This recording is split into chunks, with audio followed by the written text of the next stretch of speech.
कृष्ण जन्माष्टमी की कहानी द्वापर युग की है, जब मथुरा में क्रूर राजा कंस का राज था और भगवान विष्णु ने पृथ्वी को उसके अत्याचारों से मुक्त कराने के लिए श्री कृष्ण के रूप में जन्म लिया। श्री कृष्ण का जन्म देवकी और वासुदेव के कारागार में हुआ था।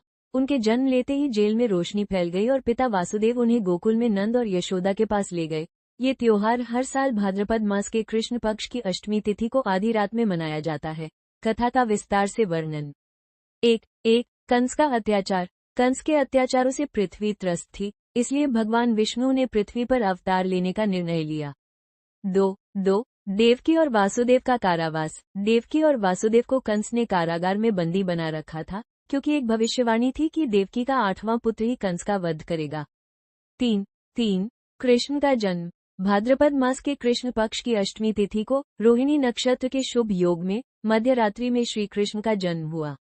4 वाकादेव द्वारा कृष्ण को गोकुल पहुंचाना। जैसे ही कृष्ण का जन्म हुआ, भगवान विष्णु ने वासुदेव को दर्शन दिए और उन्हें कृष्ण को गोकुल में नंद और यशोदा के पास पहुंचाने का आदेश दिया। 5 कन्या से अदला बदली। इसी रात नंदगांव में यशोदा को एक कन्या हुई। वासुदेव कृष्ण को लेकर गोकुल पहुंचे और यशोदा की कन्या को लेकर कंस को दे दिया। 6 योगमाया का आगमन। कंस ने कन्या को मारने का प्रयास किया, लेकिन वो कन्या योगमाया थी। उसने कंस को ये कहकर चेतावनी दी कि तुम्हारा वध करने वाला जन्म ले चुका है और वो इस धरती पर ही है। 7 कंस का आतंक। ये सुनकर कंस घबरा गया और उसने कृष्ण की तलाश में सभी बच्चों का वध करने का आदेश दे दिया, जिससे कृष्ण के बचपन में भी कई असुरों का वध हुआ।